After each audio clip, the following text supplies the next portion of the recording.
انا قلت من الاول دي مضيعه للوقت. الجينيوس بتاعنا هو اللي هيخلص. اهو وصل. ازيك يا جينيس؟ ازيك يا جينيوس، عامل ايه؟ رمضان كريم، كل سنه وانت طيب. انت طيب يا حبيبي، زي ما انت قلت فعلا اخر مره اتكلمنا ان انت كنت شايف ان الماركتس هتعمل بامب، وده فعلا حصل لانك راجل جينيس.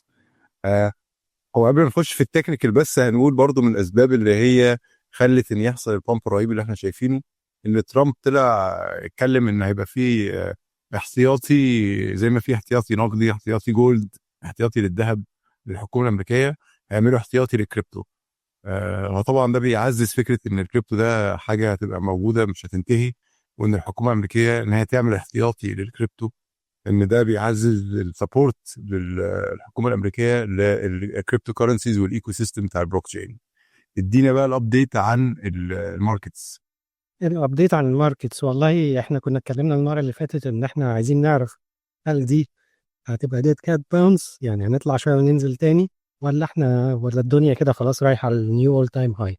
بالظبط. والله انا اللي شايفه سو فار ان البيتكوين بيتحرك كويس جدا، بس انا عشان اتاكد ان دي ويف رايحه تعمل النيو اول تايم هاي محتاج ان اشوف السعر بيعدي ال 96200. وانس ان احنا عدينا الريزيستنس دي، لا انا شايف ان البيتكوين ممكن يعمل نيو هاي، ممكن نوصل ل 125,000 130,000 بير كوين. واو. ده بالنسبه للبيتكوين. الحاجه الثانيه، انا شايف ان الدوميننس عليها ويكنس. الدوميننس دي هي نسبه استحواذ البيتكوين من الكريبتو ماركت كله، يعني الاموال اللي موجوده جوه السوق البيتكوين مستحوذ منها على نسبه قد ايه. فهي حاليا احنا تقريبا عند 60%، وده كتير. وانا شايف انه عشان بقيه الكوينز الالت كوينز اللي احنا اتكلمنا عليها المره اللي فاتت تبتدي تتحرك، لازم الدوميننس بتاعت البيتكوين دي تبدا تنزل. بس انا اوريدي شايف ان ده هيحصل، يعني على الشارت انا شايف ويكنس على الدوميننس بتاعت البيتكوين. انا متفائل ان الشهر ده والشهر الجاي ممكن نشوف حركه حلوه في سوق الكريبتو كرنسي عامه يعني. بس دي نظره سريعه كده على اللي بيحصل حاليا. طيب، حاجه جميله، عايزين نعمل ابديت زي ده تاني المره الجايه.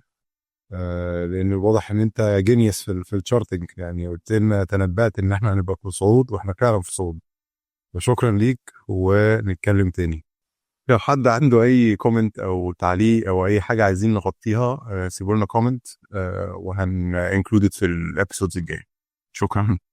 حبيبي يا جاميس، يلا مع السلامه.